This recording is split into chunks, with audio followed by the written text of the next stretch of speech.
Eighty Kine जो Binance पे recently list हुआ है, लिस्ट होने के बाद 3-4 घंटे ही हुए, ज़्यादा नहीं हुए इसको लिस्ट होने से। रिसेंटली लिस्ट हुआ हमारे पास ये 0.33 सेंट के लगभग, और 15 मिनट्स के टाइम फ्रेम में इसकी कैंडल्स को ओपन किया हुआ है, क्योंकि लिस्ट ही रिसेंटली हुआ है। इसकी क्या बड़ी कैंडल में ओपन करें। डिक्रीज मूवमेंट यहाँ पे देता है 0.25 के लगभग अभी, फिर इसमें इंक्रीज मूवमेंट जो है वो नज़र आ रहा है। 1 आवर के टाइम फ्रेम में ये यहाँ से जो है वो लॉन्ग वालों की लिक्विडेशन 0.24 के करीब लेके गया, और अभी वापस इंक्रीज होने की ट्राई कर रहा है। बहरहाल मैं इसके हवाले से जो है चीज़ें क्लियर करता चलूँ कि न्यूली लिस्टेड काइन व्यक्ति जो है एकदम ट्रेड ना लिया करें काइन में। काइन को थोड़ा सा देखा सुना करें, उसके मोमेंटम क्या है, उसका प्रॉपर वे क्या है, एकदम ना धड़ा धड़ा न्यू काइन में आया करें। न्यू काइन जितने भी लिस्ट होते हैं स्टार्ट में उनकी प्राइस में decrease movement short time frame के लिए 1 और 2 टाइम फ्रेम में, फिर उनमें इंक्रीज मूवमेंट, फिर अच्छा खासा जो है डिक्रीज मूवमेंट देखने को मिलता है। और जिस एरिया से रिजेक्ट होते हैं 5-5 6-6 महीने उस एरिया तक नहीं पहुंच पाते। तो मार्केट कैप के हिसाब से देखें तो 62 मिलियन, और वॉल्यूम भी इसमें है। वो बाकी इसकी सर्कुलेशन सप्लाई वगैरह भी देख लेनी है। डिफरेंट एक्सपर्ट्स जो है वो एटी काइन के हवाले से जो है वो अपना क्या ओपिनियन दे रहे हैं वो भी आप लोगों ने देख लेना है यहाँ से।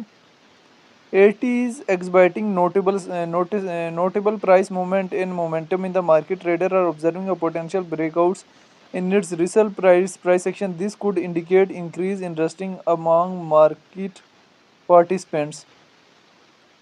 Key level for ATV include a entry range between 0.3 and 0.35. Potential take profit target are set to TP1 0.035 and TP2 0.37. देखें काफ़ी लोगों ने इतने प्रॉफिट तो सेट किए हुए हैं, लेकिन इसका क्या मोमेंटम है वो देखने के लिए हम इसके चार्ट को 1 डे के टाइम फ्रेम में देखते हैं। तो इतना डाउन आया हुआ है, अभी कवर अप करके तभी 0.30-31 के लगभग जाएगा, इतना भी डिक्रीज़ नहीं आएगा।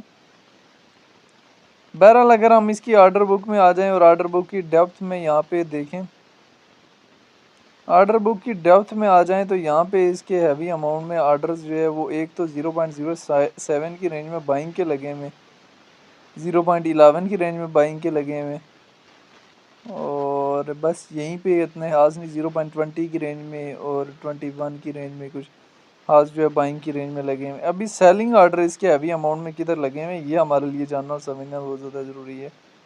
यहाँ पे 0.50 की रेंज में हैवी अमाउंट में सेलिंग लगी हुई है, ठीक हो गया। 60 की रेंज में लगी हुई है, 65 की रेंज में लगी हुई है। ये एक हैवी अमाउंट में जो सेलिंग लगी हुई है। यहाँ पे 0.36 की रेंज में हैवी अमाउंट में सेलिंग लगी हुई है।